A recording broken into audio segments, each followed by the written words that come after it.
They actually reached out to us. But there's some overlap. This one used to play in the band. Were you in that one? Yeah. Filled in 2 of them.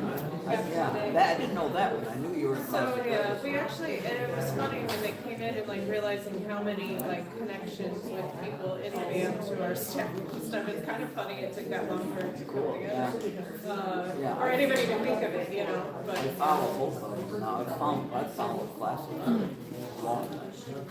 In fact, I think maybe I got going with them right after you It could be. left.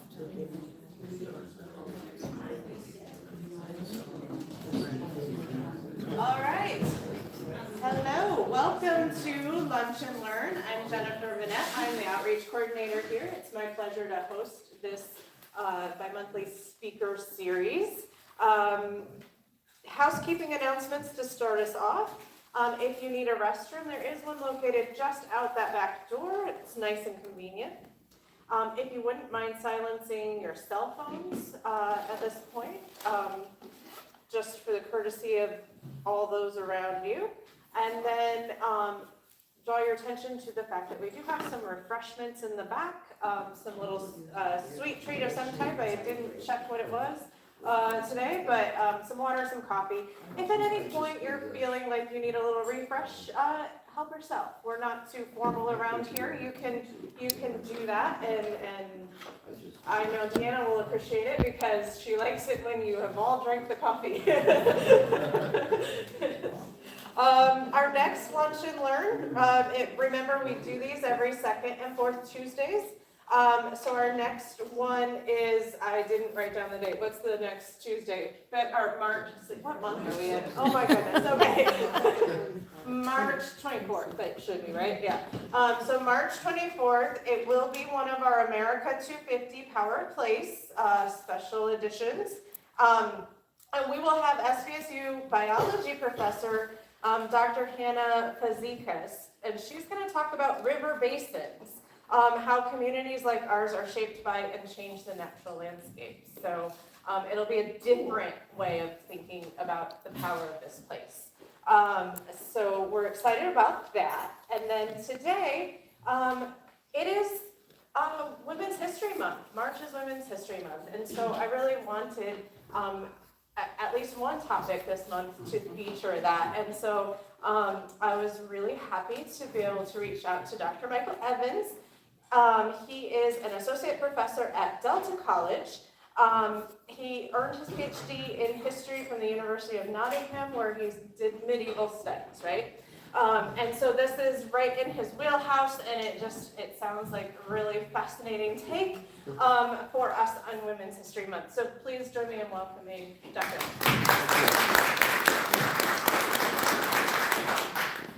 Okay, can everybody hear me?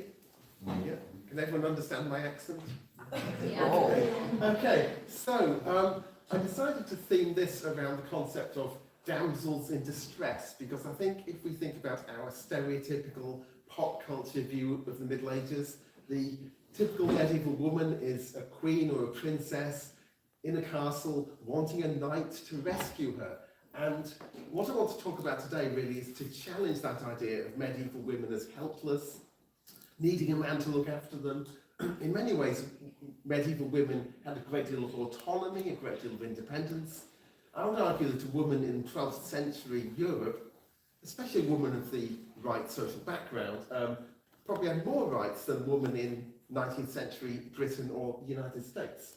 But I want to begin by looking at where does this damsels in distress idea come from? Well, it really comes from the idea of courtly love. This is an idea which, like many historians' terms, nobody at the time used the expression courtly love. It's an invented term, invented by 19th century historians and literature scholars.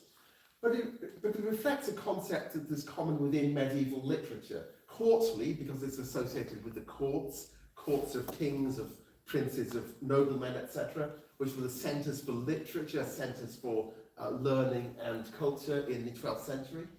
And love, because a lot of the literature associated with that world is focused on love.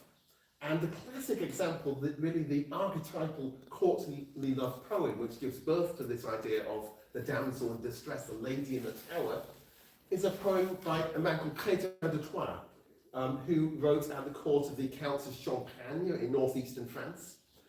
And this poem, Le Chevalier de la Charrette, the Knight of the Cart, introduces Sir Lancelot to the world. I don't have time to talk about the whole King Arthur legend, how the King Arthur legends became such a big thing in medieval Europe.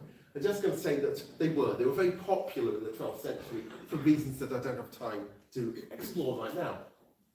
And Sir Lancelot seems to, as far as we are aware, be a complete invention of Chrétien. He brings in this new character into the King Arthur storylines.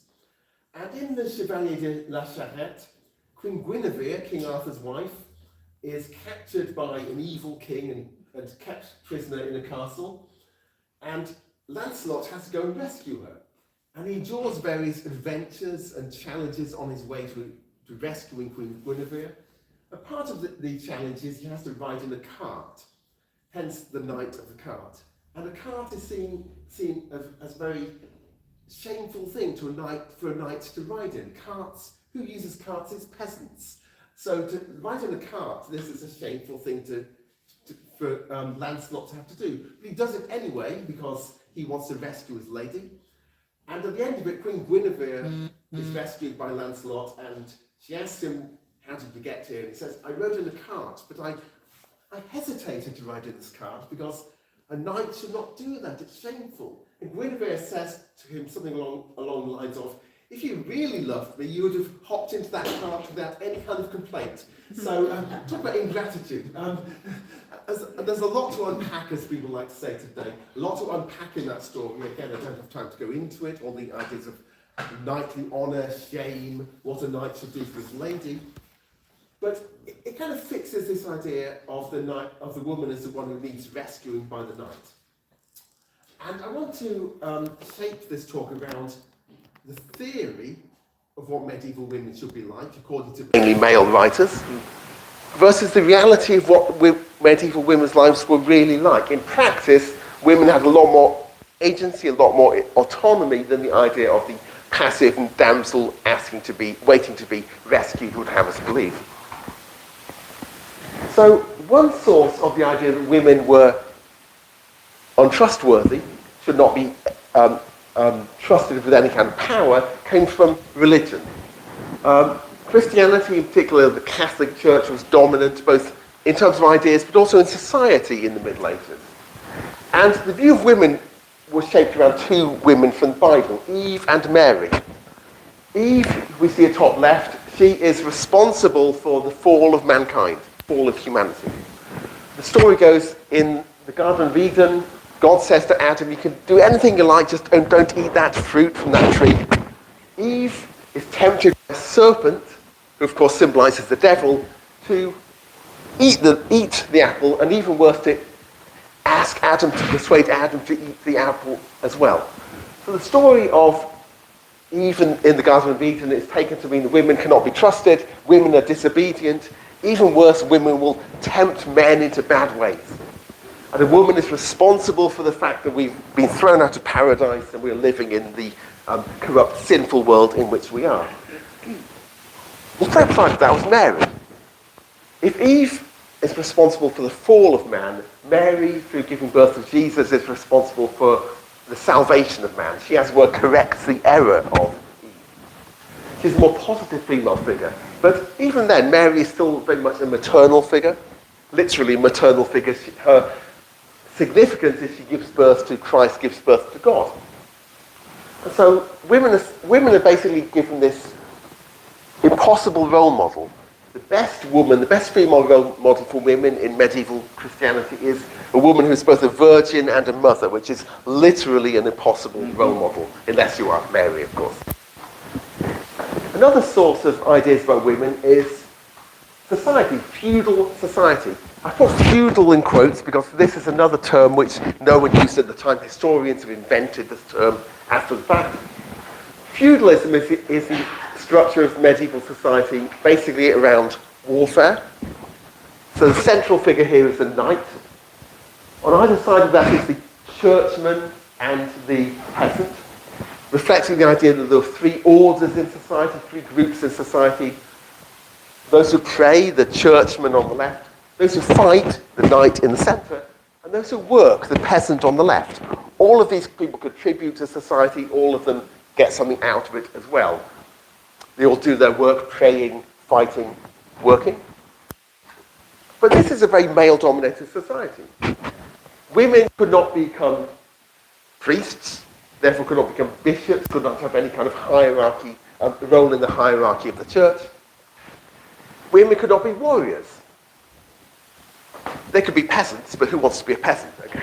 So the two most important sections of society in the view of medieval political theorists were sections which were male, basically, the priests and the knights.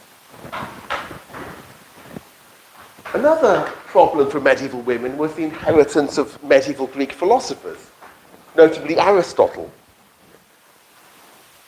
Medieval thinkers loved Aristotle. Again, I don't have time to explain why that is, but basically Aristotle's views, although he was a pre-Christian writer in ancient Greece, pretty closely fitted with the medieval church's view that everybody had a set place to play in society, set role in society. And Aristotle was very negative about women.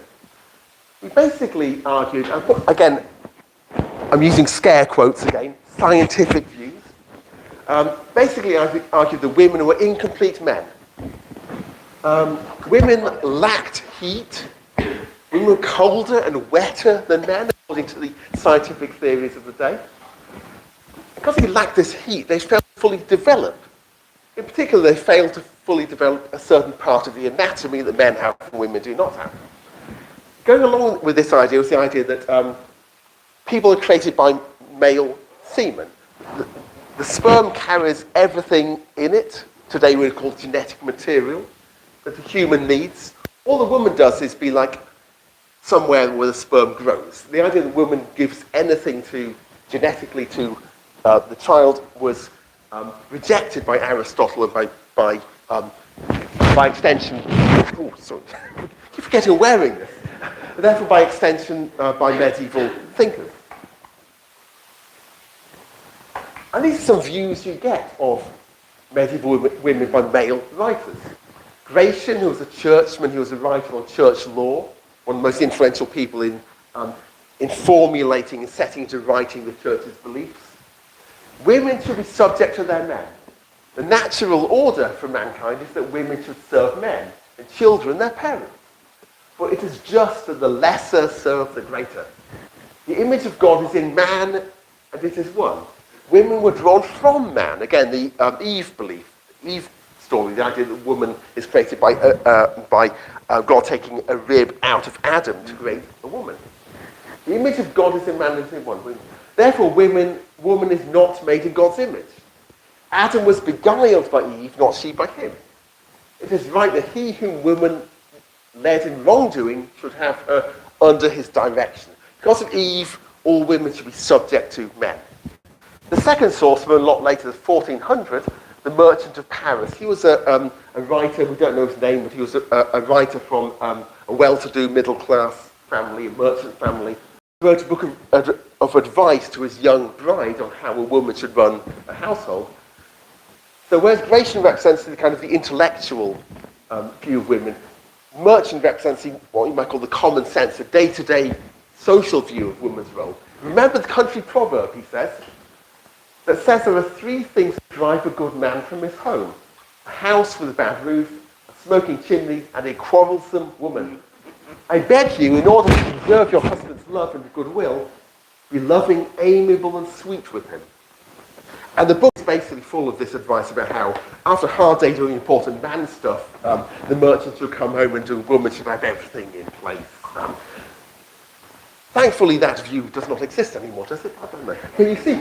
These ideas that a woman should look after the household while the man is out and doing important things in the public world are very ancient and do not die easily, unfortunately. Okay, so much for the theory. What about the practice? Well, I'm going to start with the aristocracy, the women from the landowning class, the warrior class. In theory, the warrior nature of that class excludes women. practice, however, because warrior status went with land holding, the knights, the aristocracy held their land from the king in return for providing military service for the king. They fight in his armies in return for receiving the land. In some circumstances, women could inherit land. It's varied from region to region within Europe.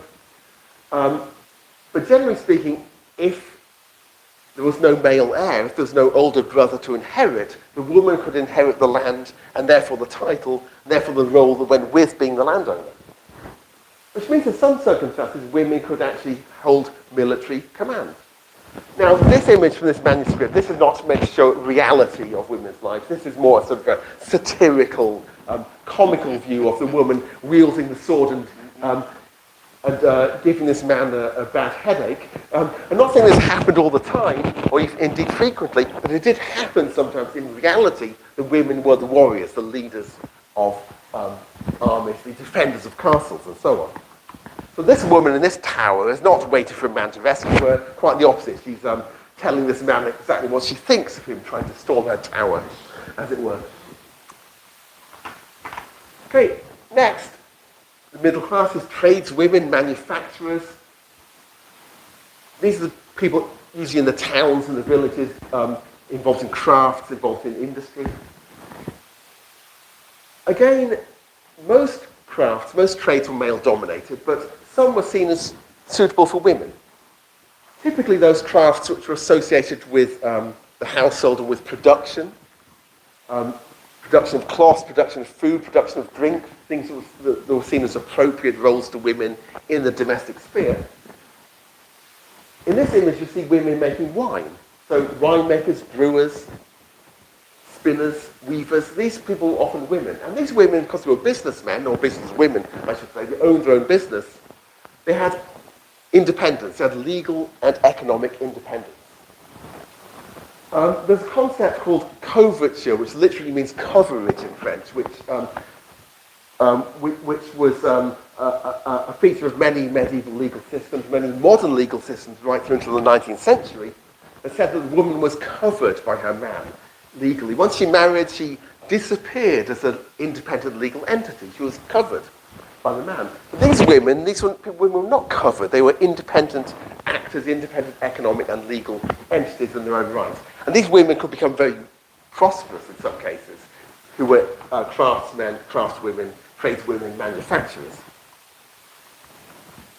What about peasant women? Those are the bottom of society. Well, again, in reality, these women often had a certain amount of economic and legal independence. The image at the center, this is another version of the Adam and Eve story. At the top, an angry angel is throwing Adam and Eve out of paradise. You see on the left a rather unrealistic tree. This is a tree of Eve's taken the fruit. And this angel, looking very unhappy with them, is casting them out. They're looking also unhappy, covering their nakedness, because shame of your nakedness, the desire to cover up your nakedness, was again seen as one of the results of the expulsion from Eden. We begin to feel shame, we begin to experience sin, etc., etc. At the bottom, the consequences of their being expelled from paradise. They're no longer in a world where God provides everything for them. They have to work for a living. Adam is digging, he's planting, he's the farmer, as it were, the person who produces the food for the family. Eve is at home, spinning, with a baby in a cradle. Little Cain or little Abel, I forget which is the older, little Cain or Abel is in a cradle while Eve spins. On the face of it, this can look a very sort of gendered division of labour. Again, the man outside doing important guy stuff, out working in the field, the woman at home doing domestic stuff. However, this woman spinning wool, she is of far more economic importance in medieval Europe than the man doing the digging. Yes, of course, it's important that peasant men produce food for the family, but this woman spinning wool, she is part of a Europe-wide economic network. As Europe becomes more prosperous, as trade picks up in the 12th century, textiles, weaving, cloth, become the most important traded commodity in that world. Cloth, manufactured. These women who are producing the thread, they're going to turn the raw wool into the thread, which is sent off to the workshops to be made into cloth. So women are providing the very basis of the European economy through their role in spinning. This woman is probably bringing far more wealth into her household than the man is who is doing the digging, who's producing the food. And this object is basically stick with the raw wool on. It's called a distaff. And a distaff becomes a symbol of womanhood in medieval culture and medieval art. Again, we see these satirical pictures, these comments on women getting perhaps a little above themselves. In this case, a woman is attacking this guy with her distaff. A distaff was seen as analogous to a woman to a spear or a sword for a man. The man fights with his spear, his sword. The woman fights with her distaff. And again, we should not confuse satirical commentary with reality. I'm not saying a lot of women were going around beating men up with their distaff, but this reflects a social reality. The distaff gives a woman power because it is a symbol of her economic role in producing for the family. And there are records from medieval Europe of men, when they inherit their land. Under the feudal system, peasants don't actually own their own land. They merely hold their land from the lord. Just as the knights and the warriors receive their land in return for fighting for the king, peasants receive their land in return for working for the lord. And so they have to get the lord's permission to inherit. And there's a lot of records where the man inherits the land and he says to the lord, would you please put this land in my wife's name as well as mine? Now, the men were doing this not because they were like woke feminists in the 12th century, but because they realized their security of their hold of their land was stronger if the wife held it as well. If anything happens to the man, if he dies prematurely, it's still in the woman's name. The Lord can't just take the land back and give it out wherever he wants. There's security for peasant men in sharing their land holding with the women. Now I want to look at some specific examples of medieval women in action, as it were. The first example I want to use is Eleanor of Aquitaine. She is the person who got me into studying medieval women. Not personally, I'm not told. I did my PhD on the Crusades. And Eleanor went on crusade in the 1140s. She was married first to the King of France, King Louis VII, later on to the King of England, Henry II. And when married to King Louis of France, she went off on crusade to the Holy Land. And a lot of mythology is developed around Eleanor's role on the crusade. The short version is the crusade was a disaster. People wanted somebody to blame, so they blamed Eleanor, they blamed the woman. And all sorts of mythology developed around Eleanor's role on crusade. One story was that she and her women, her ladies, went off and treated it all as just a big adventure. They treated it trivially as something that was just a bit of fun. And one account is that Eleanor and her ladies dressed up as Amazons. They rode around with swords and armor and spears and so on, pretending to be Amazon warriors. Another story is that she had an affair with a nobleman in the east, the Prince of Antioch, which was one of the Crusader states, the Christian state established by the Crusaders in the east following the conquest of the Holy Land. And this, to make matters worse, this man who supposedly she had an affair with was her uncle, so she has incest to adultery to her many pile of sins. And after the crusade, Louis is so disgusted with Eleanor that he has his marriage to her annulled. And she goes off and marries Henry instead, marries the King of England in turn. Now, most of that story of Eleanor on crusade is complete mythology. In particular, the story of her dressing up as an Amazon and her ladies as the Amazons and prancing around playing games, playing fancy dress basically, cosplaying as Amazons. in the process of researching something else entirely, I came across a reference to Eleanor dressing as an Amazon and riding through the streets of Constantinople, Istanbul as it is today, when the Crusaders passed through it on the way to the Holy Land. And out of curiosity, I looked for the source for this. If you ever do a PhD, you have to be really into footnotes. You have to be really pedantic and like trivia like that. And so I followed the footnote through to see where this person got their reference from. And all of these references to Eleanor dressing as an Amazon all just came back to the same account. Historians just quoted one another uncritically without actually getting to the original source. And the story that she dressed up as an Amazon and rode around through the streets of Constantinople comes from a single chronicler, a Byzantine, that is a Greek from Constantinople, a Byzantine chronicler, writing 70 years after the fact, saying that a queen, does not mention Eleanor by name, a queen did this, and he even calls her a German queen. And again, I like trivia, I like pedantry, I like footnotes.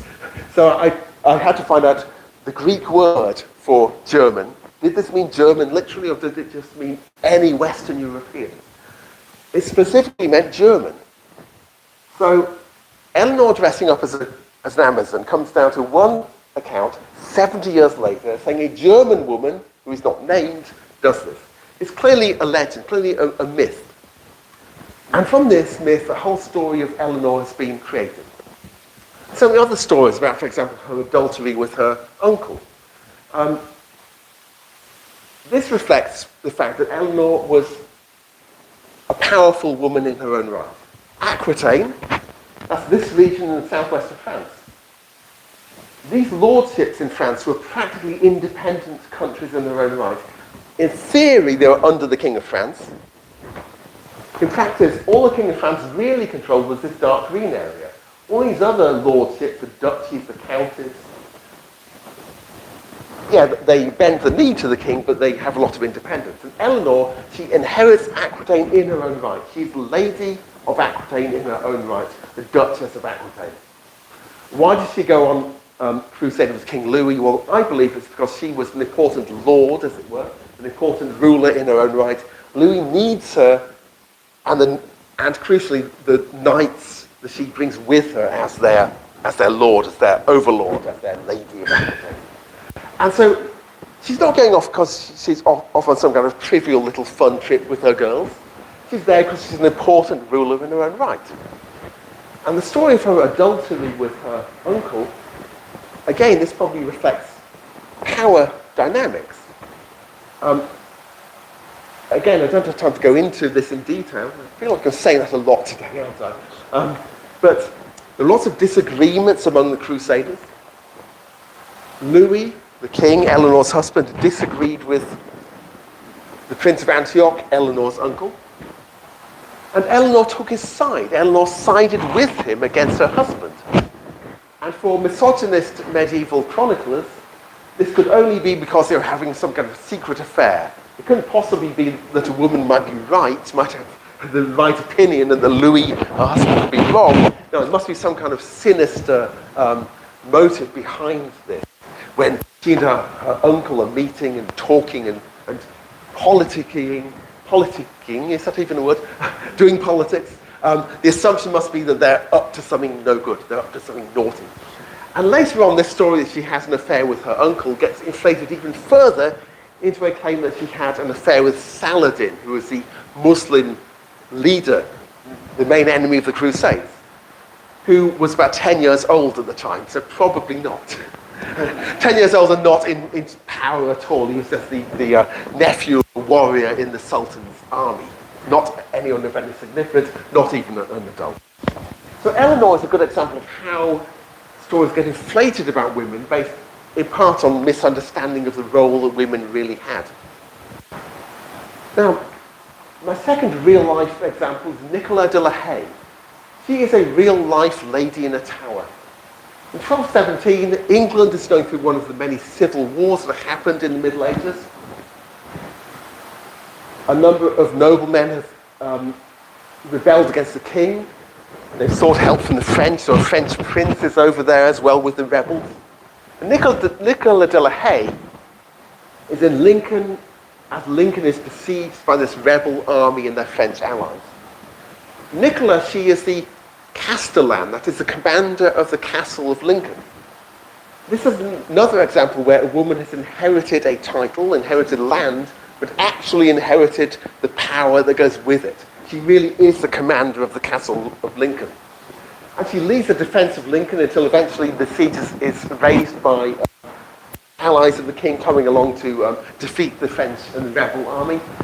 But Nicola plays a crucial role in keeping the castle for the king until the king's army is able to come along and relieve the siege. So, yes, this is a real-life woman in a tower awaiting rescue, but she's not some passive little victim. She is a commander in her own right. Okay, these are two religious women, Marjorie Kemp and Christina of Margate. Marjorie Kemp, she is a woman from that class of craftswomen, of manufacturers. She's a brewer. So she's a businesswoman in her own right. And she comes from Lynn, or King's Lynn as it's now called, in the east of England. And she has a huge number of children, possibly as many as 20 children. Understandably, she gets a little tired of this. She says to her husband, if it's okay with you, I'd like to not be made pregnant anymore. I'd like to go off and become a pilgrim. I want to do my own thing. I want to go on pilgrimage. I want to travel around Europe. And she's able to do this. Why? Because she has her own wealth, her own income. She buys her husband out, basically. She signs a contract with her husband saying, I'll give you my money, you can do your own thing, as long as you let me do my own thing. As long as you stop making me pregnant and let me travel. So she's a good example of a woman playing a religious role, but also a woman as an independent person who can gain this independence because she has money. She has her own business. So this shows some of her travels. She travels as far as Jerusalem on pilgrimage. She also travels in the Baltic Sea region. Her daughter-in-law, one of her daughters-in-law was from what's now Poland, so she travelled around in the Baltic region as well. Very much an independent woman. We know about her because she wrote an autobiography of her religious experiences. Believed to be the first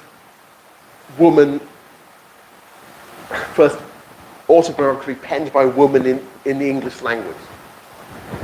The second English woman comes from a few centuries earlier. She's Christina of Margate. She's another example of a woman following a religious life which shows how she became independent from men. Christina was an anchoress. An anchoress is basically like a hermit, a woman who lives in a chamber, walled off from the rest of the world. All she has is a window to look out to the world. She's basically enclosed in this chamber for life, to live a religious life of solitude. Does not sound very liberating, does it? Brick up a woman in a single room does not sound like she's a feminist heroine. However, there's a lot more to the story than that. Christina was from a noble family, and as with many noble families, she's actually married off to some man from another important family. This is marriage as political alliance. She does not want to take part in this marriage. She says, no, I'd rather serve God. I want to live a religious life. I don't want to be a wife and a mother. Her parents disapprove of this. They say, no, you're marrying this guy whether you like it or not. And they even send the man into her bedchamber to rape her, to be blunt about it, to force himself on her. The law as it stood at the time was basically, if a man rapes a woman, he can make it good, quote unquote, by marrying her afterwards. So the parents are basically trying to force her into marriage. She hides. She hides behind a curtain in a room till the man goes away. And she appeals to the church. She says, is it right that I should have to marry this man when I want to serve Christ instead? The church is divided. The bishop supports her. He says her vow to God is more important than her vow to her fiancé. Other churchmen say no, she has to marry this guy whether she likes it or not. The church divides, and eventually The bishop's side, the side that wants Christina to be independent of this marriage, prevails. She wins out, she gets a wish to leave her fiancé and her family and live as a hermit. And this image shows Christina and Christ. What's interesting about this image is, again, it shows Christina's authority. Although she's limited to living in this single chamber, she's respected. A lot of people look to her for spiritual guidance. They visit her. They get her advice on things. So in this image, she's with a bunch of monks, but she's the one facing Christ. She's the one talking to Christ. The monks are behind her. So clearly, in the eyes of this artist, she is more important spiritually. She has more spiritual authority than the men in the picture. Another important religious woman, Hildegard of Bingen. She was a monk in Germany in the 12th century. She was a writer and an artist. This image on the left is from one of her books. There's lots of angels gathered around. She's a writer, artist, and musician. She composes music. She writes about science. She writes about religion. She writes about medicine. A remarkable woman in all sorts of ways. And this image on the right, no, she's not being attacked by an octopus. This is the inspiration, the flames coming out of heaven, the Holy Spirit descending to Hildegard to inspire her to write, while this monk looks on. So again, as with the image of Christina, the man is off to the margins. It's the woman who's at the centre, the woman who is in direct contact with God. The man can only consult her and access God indirectly. Speaking of women scientists and medical writers, this is one of my favourite medieval women, Trota of Salerno. Something's called Trotula. Trotula actually is the name of the book that she wrote. And sometimes the name Trotula and her name Trota are mixed up, are confused. So you'll sometimes see her referred to as Trotula of Salerno. Trotula is the book. Trota is her name. She was a physician in Italy in the early to mid 12th century. Her location, Salerno, is significant. Salerno is in southern Italy. It's very close to the Islamic world, just across the sea in North Africa. And in the early Middle Ages, the Islamic world was ahead of Europe in terms of science, medicine, philosophy, mathematics, etc. And Salerno, one of these places in southern Italy close to the Islamic world, became an important area in which Muslim science, Muslim medical knowledge came into Christian Europe. And Salerno became a centre for the study of medicine, a famous medical school throughout Europe. And Trota was a doctor at this school of medicine. And not only was Trota a respected physician, but also there's reference in one manuscript to Trota and the women of Salerno. Clearly she's not the only one. There's a group of women physicians at this school. When I gave a similar talk to this at Delta a few years ago, somebody came up to me afterwards and said that she thought that Trota had sold out by entering this male world of mainstream medical opinion. In fact, it's the opposite way round. She was totally at home. She belonged in this world. It was only later in the Middle Ages women were excluded from universities and schools and driven out of that world of mainstream medicine, that women developed this reputation for being like healers, as folk healers, etc., as the wise woman in the village who is called upon when a girl needs to give birth, etc., etc. That distinction between the mainstream male world of academic medicine and the female world of the folk healer is a later creation. In the 12th century, women were part of the mainstream of science and medicine before being driven out of it later in the Middle Ages. So complete was the erasure of Trota from mainstream medicine that in later centuries, a completely fictional person called Trotus was invented. Trotus is the male version of the name Trota, and later medieval writers could not believe A woman could have written the Trotula, so they created this guy called Trotus of Salerno, a complete fiction to explain the writing of the Trotula. The Trotula, incidentally, was a treatise on women's medicine, on gynecology and obstetrics, as we would call it today. Christine de Pizan, she was a French writer. Her father came from Pisa in Italy, so Christine de Pizan is a Frenchified version of Christina of Pisa. Her husband was a writer in the literal sense. He was a scribe. This was an age before printing. If you want books created, you hire a professional scribe, a professional writer to copy the book out into nice, neat writing that everyone can read. And Christine, growing up in this family where writing is central to their life and to her father's income, becomes a writer in the sense of an author, a writer of works of poetry and prose. Her most famous book was a book called The City of the Ladies. And this image to the left is an allegorical, a symbolic image of Christine and various famous women literally constructing a city, building walls of the city. In this City of the Ladies, Christine took on misogynist arguments in medieval literature, medieval science and philosophy, medieval church writings, and used examples of famous women from history to demonstrate that women could be just as strong, just as powerful, just as virtuous as men could. The image on the right shows Christine reading from a book to a number of men, symbolising the different social classes in male society. So once again, we see an image of the woman in a position of authority and the men respecting her as an authority figure, or possibly arguing back against her. It's a little hard to tell. Either way, the woman is the one in charge in this image.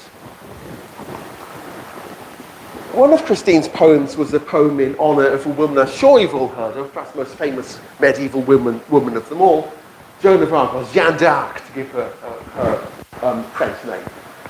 Joan of Arc is really Christine's dream come true, a warrior woman in her own age that Christine can write about and can celebrate. Joan of Arc is perhaps the woman, or perhaps the person, period, that we know most about in the whole of the Middle Ages. The reason for that is she was put on trial twice. I won't tell you the whole story of Joan of Arc, I'm sure you're familiar with the outlines of it. A peasant woman who receives visions from the saints telling her to lead her country to kick out the English who've invaded it, who occupy the whole northern half of France. She leads armies into battle. She's victorious for a time before being captured by some allies of the English who turn her over to the English authorities. The English put her on trial as a heretic and as a witch and burn her at the stake. So she's tried once by the English and their allies, once by the French. When the French win the war, the King of France becomes the king of the whole of the country, kicks out the English and makes himself the real ruler of the whole of France. The king does not want his image to be burdened with the idea that his armies were led by a witch or by a heretic. So he has a second trial rehabilitating her. So there are two trials, one condemning her, one finding her not guilty. So we know an awful lot about her life. But we still don't really know a lot about her. What made her tick? How do we explain her? This is the oldest image we have of Joan. This is a doodle, a marginal illustration made in a book from a law court. A bored scribe was writing about Joan, and he doodles a little picture of Joan. In this image, she holds a banner with the name of Jesus and the image of the saints on it. She holds a sword, but she's also shown wearing a dress. We know, however, from other accounts that Joan wore men's clothing. She wore armour into battle. When she's not in battle, she dresses as a man. The depiction of her in female clothing, again, might be another example of the French trying to distance themselves from more controversial aspects of Joan's character, namely her cross-dressing. There's an awful lot we could say about Joan, an awful lot of controversy and disagreement among historians about how we interpret her life and her career, which I can't possibly go into. What I do want to say, however, is that Joan makes sense in a medieval context. It also seems really bizarre. A woman says saints talk to her and leads armies. Well, women talking to God, women having a relationship with God or Christ or the saints was not seen as that unusual. Christina of Margate had that kind of relationship. Marjorie Kemp had that kind of relationship. Women as religious figures, not that unusual. Women leading armies, a little more unusual, but again, as we've seen, women like Eleanor of Aquitaine, women like Nicola de la Haye, they are rulers in their own right, they are commanders of armies. Does not mean they necessarily take a day-to-day role in strategy and tactics and fighting, but nevertheless, they are commanding figures, they are figures of leadership. So a woman saying, I talk to God and he wants me to lead an army, not quite so strange as it might seem to modern eyes and ears. So I want to end with a quote from Christine de Pizan. Why study medieval women? Why study women's history? Well, because it gives us a point of view from half of the world's population who traditionally are ignored, are sidelined. I don't believe that women's history is an add-on to mainstream history, it's separate from mainstream history. I believe it is mainstream history. We can't understand history without understanding the perspective of 50% of the population. Or, as Christine put it, those who plead their cause in the absence of an opponent can invent to their heart's content, can pontificate without taking into account the opposite point of view, and keep the best arguments for themselves, for aggressors are always quick to attack those who have no means of defense. So to understand history, we have to understand those who have been traditionally placed in a position of absence, those whose opponents have invented things about them, made things up, knowing that there will not be any contradiction to their point of view. Well, Christine and these medieval women do contradict that male-dominated voice in history, and we need to study them, we need to understand them to understand history as a whole. Okay, thank you.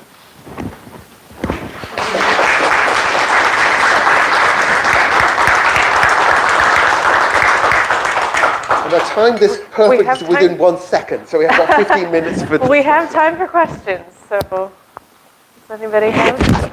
Let's stop doing that. I have a question. What about Catherine Schwarza from the, her husband was like a Duchy of Milan, and she was Yes. the, I could mispronounce her name. Yeah, Sforza, yeah. Yeah, but they were, from the Borges That's right, yeah. family. Yeah. She seemed to have quite a bit of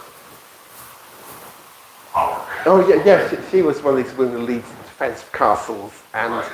I have to confess that that's a little outside my when getting to the Renaissance times, that's a little outside of my expertise. So I know her mainly through, I'm a little embarrassed to admit, through TV shows. The Borgias, she features in the Borgias, she features in the show about the Medici, and in both cases she is this very powerful woman. She stands up against the Borgias, she stands up against armies besieging her castle, and So that would be a later period. yeah, that's the very end of my period, around about year 1500, yeah, towards the end of my period, yeah. But yeah, she's another good example of a woman who leads armies and who defends cities and castles against armies. The lady who was the doctor, was she ever allowed to treat men, or could she only treat women? We assume she treated women. We don't know a lot about her beyond like inferences from her work. We don't have like an independent biography of her. We just have to sort of figure stuff out about her life from her work. But the fact she writes about women's medicine implies, I think, that she treated women. She probably did not treat men. But I suspect in an emergency, you're not going to turn away a woman doctor though. But yeah, but her focus is female medicine. Yeah.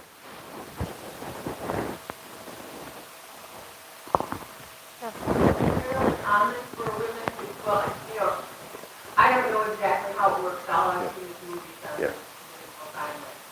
When men were called to service, weren't they individually called to go to service?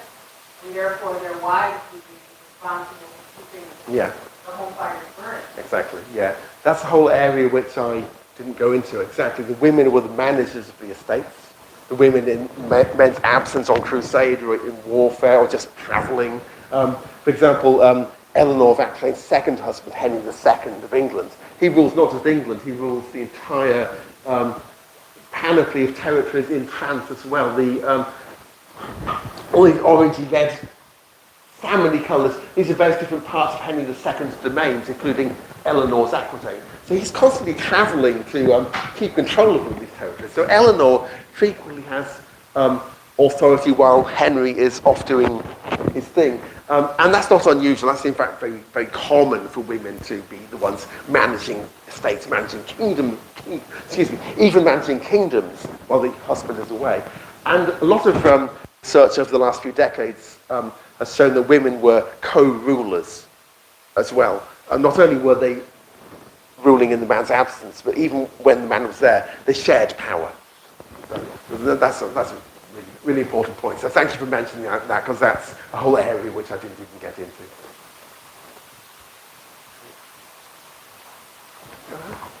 So, how does that inherit land succession thing work in a family? You said something about there's an older brother. Yeah. How does that, what's the rule there? Oh, it really varies across the continent. Towards the end of the Middle Ages, the idea of primogeniture, the idea that the son succeeds, became fairly standard. But some areas, they shared the land among sons. Some areas, women had equal inheritance rights. But usually it's the case that the man inherits, but in the absence of a male heir, a woman can inherit. So Eleanor, she had no surviving brothers. She had a sister. So there's two girls who were the only surviving children of their father, the Duke of Aquitaine. And Eleanor, as the older daughter, inherited the whole of Aquitaine. Later on, it became more the case that in the absence of a male heir, they split the land between sisters and they would marry them off to various noblemen. So I've had to generalize a great deal. Things are different in different parts of Europe, in different periods within the medieval period and so on. But that's the kind of the simplified version, I guess. Yeah.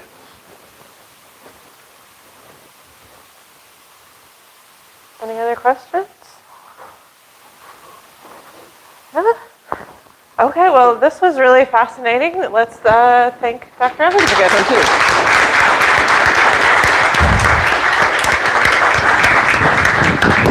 And thank you all for coming. See you next time.